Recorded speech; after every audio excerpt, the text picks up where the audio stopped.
El Salva feia 3 anys que no tenia feina quan va començar els cursos de jardineria, hort i compostatge del Centre d'Acollida 6. Treballava en el sector de la construcció i ara ha passat al món de la terra. Em vull dedicar a això ja, definitivament. Estic mirant a veure si hi ha algun poble que necessitin un masover. Jo crec que sí, que hi ha possibilitats perquè hi ha molts pobles que s'estan rehabilitant de nou, necessiten gent amb experiència, en fi, jo crec que és una possibilitat. El Centre d'Acollida 6, que es dedica a facilitar la inclusió social de persones sense llar, fa 4 anys que va iniciar aquests cursos.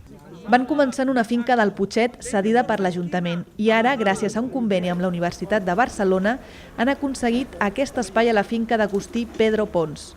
Aquest curs els capacita per entrar al mercat laboral en el sector de la jardineria, l'agricultura i el compostatge. L'any passat, l'entitat va aconseguir que s'assignessin 17 contractes laborals.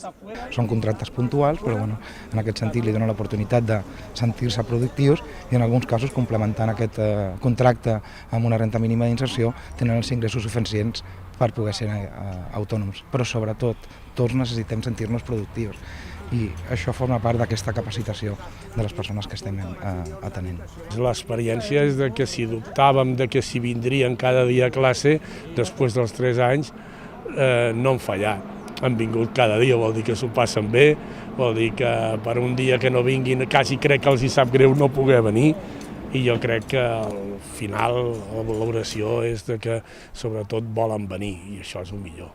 Tota la producció de verdures i hortalisses es reparteix entre els 9 pisos que el Centre d'Acollida 6 gestiona i que dona allotjament a 30 persones sense llar.